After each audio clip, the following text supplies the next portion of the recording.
satu. Nah adik-adik, sekarang kita akan belajar tentang karakter.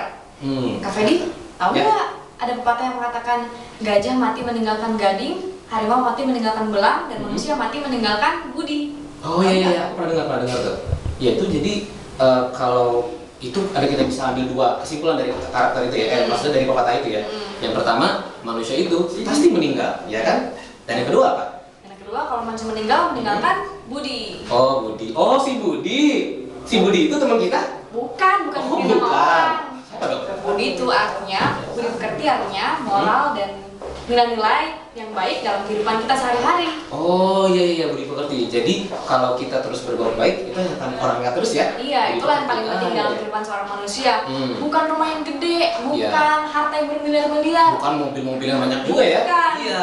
Jadi Orang kalau mengingat kita, mereka mengingat tentang karakter kita. Oh iya, Kalau karakter. kita orang yang baik, orang mengingat kita baik. Kalau kita karakter aja buruk, ya mengingat kita juga buruk Iya, juga. nah, adik-adik nggak mau kan diingat sebagai orang yang buruk, yang punya karakter jahat ya nggak? Kita semua pasti kan dikenal sebagai seorang yang karakternya baik. Nah, Emang jadi karakter itu apa sih?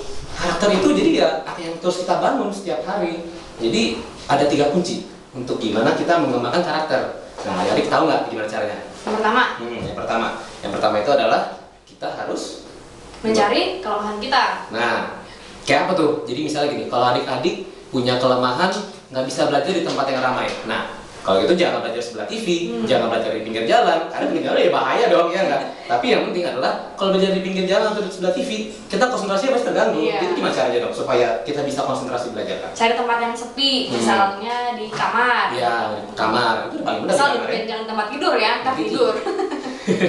Nah, yang kedua gimana? Yang kedua, kita memutuskan untuk membangun prinsip yang baik dalam hidup kita. Nah, betul. Kayak gimana tuh? Misalnya kita mau jadi anak yang rajin, Ya. kita belajar yang tekun, kita membantu orang tua kita. Betul. Misalnya dengan membantu orang tua kita di kafe ini. Ya, misalnya kita ada di rumah, mama kita lagi cuci piring ya, kita bantu cuci piring, kita bantu ngepel, kita Cuci. bantu nyapu. Nah itu kita membantu orang tua dan sekaligus juga membentuk karakter kita Iya. menjadi rajin, ya nggak? Ada yang ketiga. Yang ketiga apa Satu nih? lagi apa? Yang ketiga tuh apa ya? Kok kakak jadi lupa ya? Apa yang ketiga ya? Kita catat keberhasilan kita, Kak. Kalau Oh, kita iya. berhasil, kita catat. Iya benar. Jadi kalau misalnya setiap kali kita melakukan sesuatu yang baik, kita bisa mengembangkan karakter kita jadi baik, kita harus hargai ya. Dan kita harus terus lakukan itu karena membentuk karakter yang baik itu Adalah juga proses. betul, nggak cuma dalam 1 hari, dalam 1 minggu, 1 bulan, itu bahkan proses seumur hidup ya. Iya, Jadi bertahun-tahun. adik-adik kalau memiliki sebuah karakter yang baik, ingat harus terus berkomitmen, tekun komitmen secara sadar mengembangkan terus karakter yang baik, ya nggak? Iya. Aduh, luar biasa sekali ya hari ini pembagian semuanya. Terima kasih ya Karanya. Terima kasih ya, Kak Fidi. Adik-adik ingat ya, bangun karakter dengan baik. Dah. Belum ada, kita masih ada lagi di sini, oke? Ketemu lagi.